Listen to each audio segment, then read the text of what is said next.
Welcome back, aliens. My name is Navin Reddy, and finally we are starting with a series on Python or Python. It doesn't matter how you pronounce it. What matters is it is one of the fastest growing language. In what terms? In terms of number of developers who are using it, in terms of the number of libraries we have, in terms of number of companies who are using it, and in terms of the areas you can implement it. You talk about machine learning, you talk about GUI, software development, web development, you can use it everywhere. And that's why it is also called as a general purpose language. So in this video, we're going to talk about what is Python and why it is so useful and why you should learn it. So what is Python? As I mentioned, Python is a programming language, of course, but it is also an interpreted, object-oriented and high-level language. Now, does it mean you cannot do procedures here? You can. It also supports procedure-oriented programming as well as object-oriented. It depends upon your purpose, right? You can use it the way you want. But why Python is so famous? We have C, C++, Java, JavaScript, and still Python is famous? Now, some people say that Python is a new language, and not exactly. Java came into picture in 1995 and Python came in 1989. So it's way before Java, right? Now, so when Java came into picture, the enterprise market, everyone started using Java. But then Python was there, it was there for other people to use. Example, let's say if you want to learn a language for the first time, Python was there.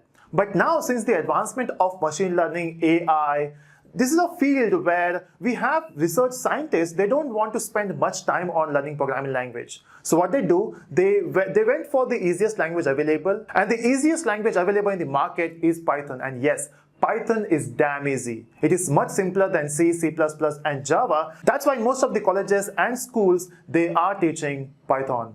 You might be thinking, which company uses Python? Now let's just list those small companies who uses Python. We have Google, we have YouTube, we have Dropbox. So we can see we have all these companies who are using Python as a main language or as a support language. Example, let's say Google has so many features. Some of those features is coded in Python. Now in the same way, we have this one of the big website called as Reddit. Reddit is today written in Python. Now let's focus on this name Python. In fact, when you talk about C, C++, Java, these names, they have some story, right? What about Python? Is just because this language looks like a snake? Not exactly. The author of Python, he's a big fan of a British comedy movie called as Monty Python's Flying Circus.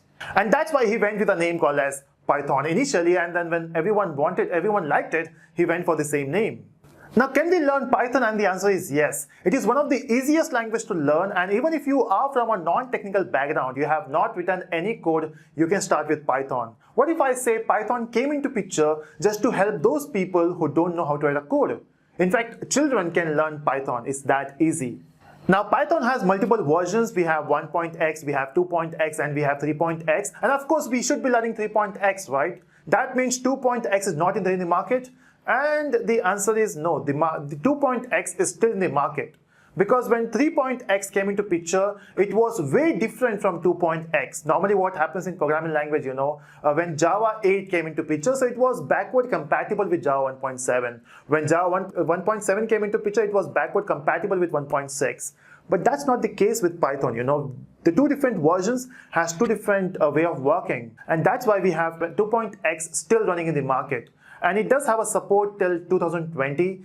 So which one you should learn? Of course, 3.x, right? Because it is new and there will be a lot of features which you can work on. So that's the introduction from this video. In the next video, we'll talk about how to install Python, how to work with different stuff. And in the entire series, you will enjoy this language. So I hope you will be watching this series. Let me know in the comment section and do click the like button if you're enjoying it. Thanks so much for watching, everyone.